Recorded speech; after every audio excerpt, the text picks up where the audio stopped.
So hello and welcome. This is Erica Glessing. You're joining me on the Erica Glessing Show, where you receive 8 minutes of daily inspiration for entrepreneurs and lightworkers. And my next guest is a fun aficionado. What an awesome job title. Welcome, Melanie Whitaker. Hello.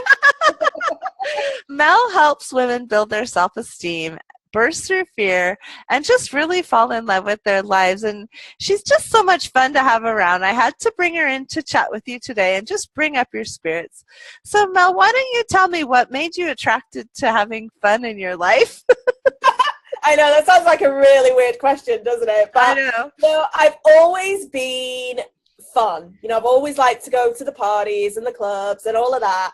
And, in a nutshell, when the economy tanked in the UK, I, like many people around the world, had a complete and utter life change.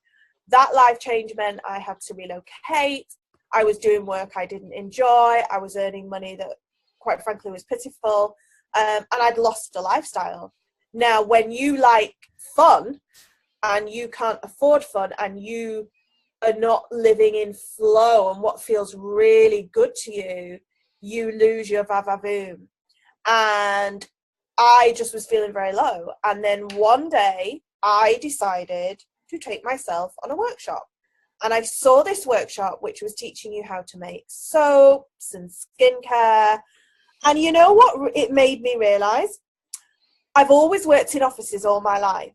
So I've never allowed my creativity to come through.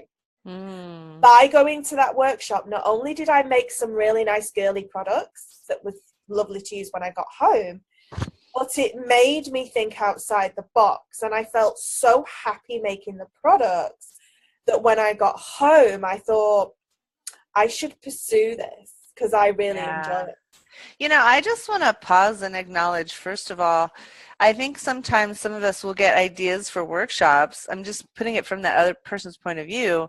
And then some people, or retreats, and then you'll pull back and won't do it. But look what happens when that person, if they hadn't done their workshop and you hadn't gone, like your whole life wouldn't have changed. So, that just brings up for me, like the entrepreneur who has the idea, who has the burst of creative enthusiasm for something. It really tells me, hey, roll with it. You don't know whose life you might change. You just don't even know. So true. So true. Yeah, I love it. So maybe tell me a little bit about your group. You have a fun group on Facebook. Yeah. Tell me a little bit about that and how you came about building that. Well, I was already making my skincare, and then I was in touch with another amazing coach online, and she saw potential in me and really helped me, and we decided to set up this group. And I've got to be honest with you, I am new to the online world. I've only been on Facebook a couple of years, which, by most people's standards, that's what? So I'm new. And she helped me set up a group, and I just kept saying to her, I want to help women because I'm seeing so many women who are really dissatisfied with their lives. They're not happy. They're just these walking robots. So basically my group it's dedicated purely to women because that's my target audience. And it's a chance for a woman to come in the group, be herself. She can whack up things that make her smile. It's support for one another. Like, I'm new to being on video.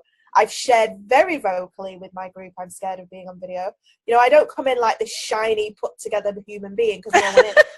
I go in my group, and if I'm on a really crap day, then I say I'm on a crap day. I might be about fun, but I'm also real, and you can't be happy 24/7. And some days are going to be, quite frankly, crap. Now, True. You need to address that, and you need support. And I think so many people are seeking community right now. This is why groups are exploding on Facebook. So my group, if you wanted to come over to the group, it's about finding a group of women who support one another. What's the name? Tell everyone the name. It's called Mel's Plan to Play. Okay. Say it one more time, Mel. Yeah, Mel's Plan to Play. Okay, cool. So I have another question for you. Oh, go on. So what showed up for me when you were talking was just this sort of like I don't know, the outside the box thing you said really came home to me. I have two daughters myself, and it's like none of us fit into anything exactly the right way.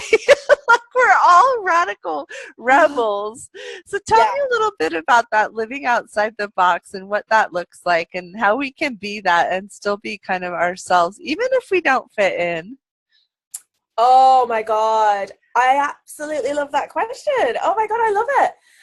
Thinking outside the box means, like, I'm quirky, right? So my nickname from being very, very small was Mad Mel. So, like, everyone always said, you're nutty, but in a good way. Now, I really don't care. Like, I know sometimes, I mean, I'm going to be honest, and I get self-conscious, but at the end of the day, if I want to do something, I'm going to do it. Now, like I said to you, I'd always worked in offices. Now, when you work in an office, even, you'd have to work in something like advertising or marketing for it to be really out there and for them to, want you to bounce off walls and come out with these genius ideas. Most offices are not like that. Most offices are where you go in, you put your head down, and really, most offices don't want you to express personality. So the only way you get to express your personality is at home. So if that's going on for you now and you're listening to this and you're like, well, I can't really express myself at work, express yourself at home. Like, tap in to what makes you so happy. And whatever that thing is, you need to pursue that. It could be art. It could be that you want to take up a dance class in the area. Maybe you like cooking. I don't I care. love it. I mean, I say this to my women every day.